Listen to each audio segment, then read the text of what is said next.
Hi guys, John here. Today we are going to create a simple sidebar using HTML and Tailwind CSS.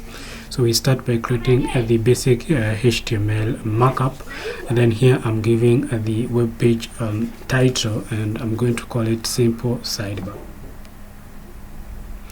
Well, now in the body we're going to have a tag called nav.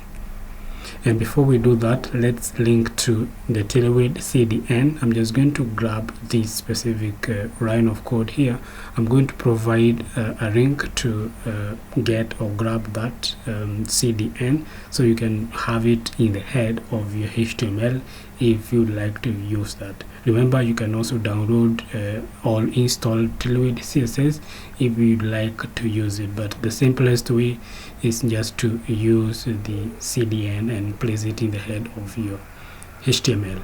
Now back to the nav, and here I'm creating the parent container within which I'm going to have the first child container, and I'm going to have yet another child container here, so that there are two. And within the second child, I'm going to let me just have some numbers, and then within the first child, I'm going to have 4 other child divs, so that now the basic structure looks like this. And so that we can be able to see something on the screen, let me put some numbers here. And so now you can see on the right side that the numbers are being displayed, but they're still being displayed as we would expect because we don't have any classes. So let me start with the body, where I'm going to give it a background color of amber,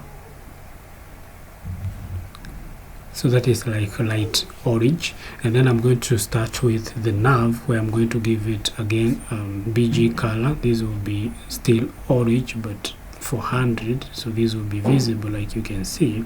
And then after that, I'm also going to add yet another class. This will be for the width, so the default width should be 48.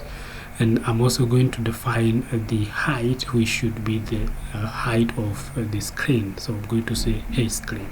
So I'm going to go to the parent child, and I'm going to add several utility classes. The first class should be flex, and this is going to make the container to be flexible, and I'm going to have the flex direction being column. So that's the default direction, so it isn't going to make any change. So I'm going also to include the justify between, which should distribute the items along, but nothing happens yet.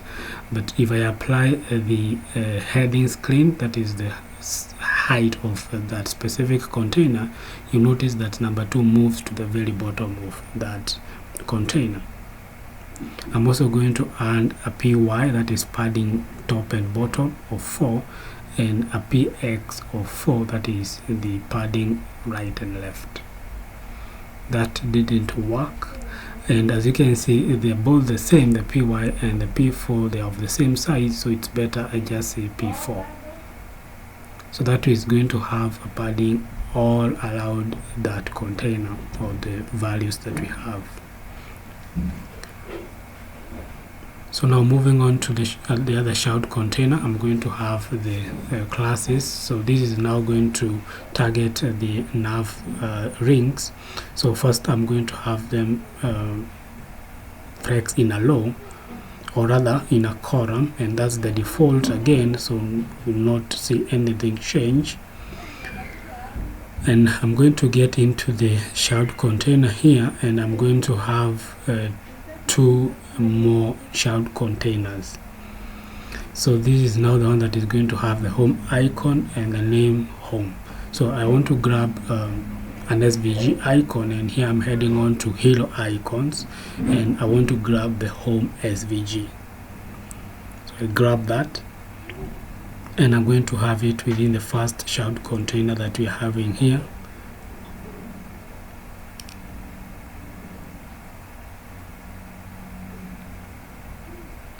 And so you can see it appear over there. So we're just going to have it as basic as it is, and no fancy things.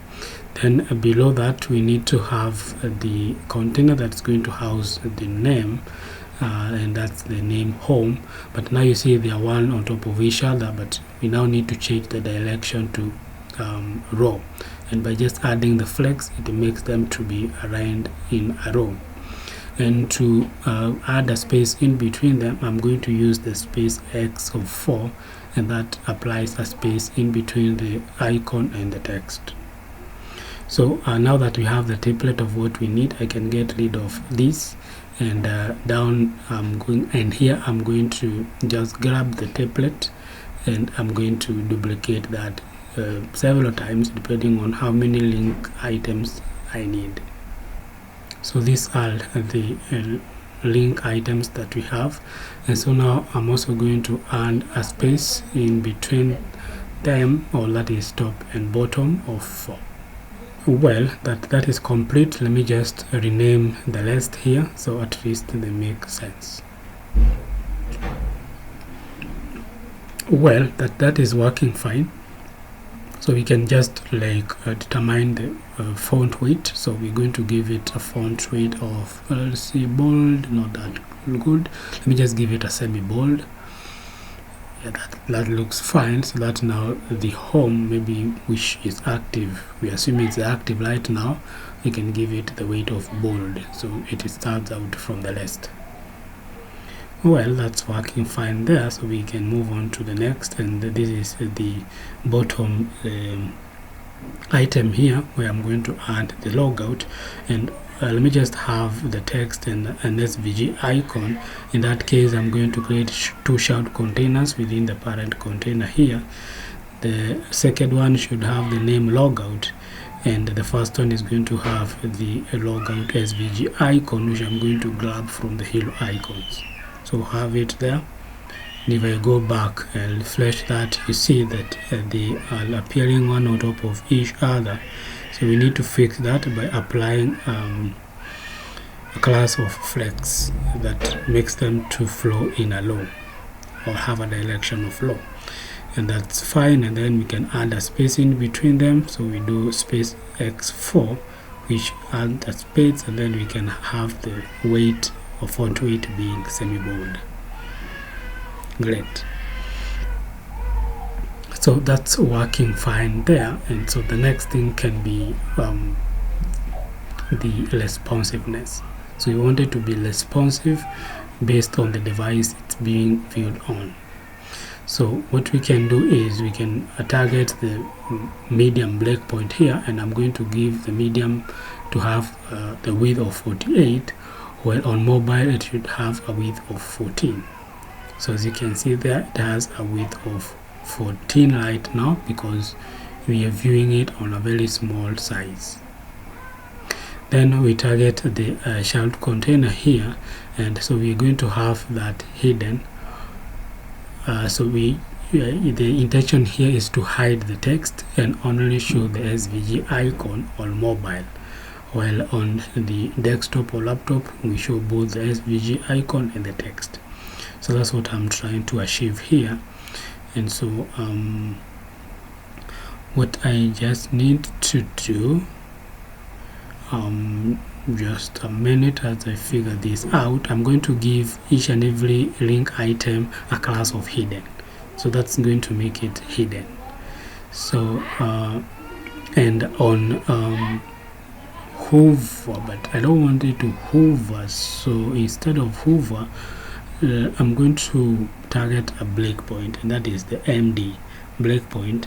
So that way when it gets to a bigger or a medium screen, it should flex, and that means it should show the icon and the text, like you can see. And on small device it's hidden. So that is working, I can apply this class to all the nav links that we have. So just find that, put it there. Great. So on small device, we are having the link items hidden like that, and we are only showing the SVG icons. We also need to fix the logout, so I'm going to have that class in the logout container, and so that's hidden like that. So on a mobile, on small screen, it should be hidden, but when we increase, go to medium breakpoint, we have the links appear, or the names appearing, so like that. And so there you have a basic sidebar simply created using HTML and Tailwind CSS. Thanks for watching. See you in the next one.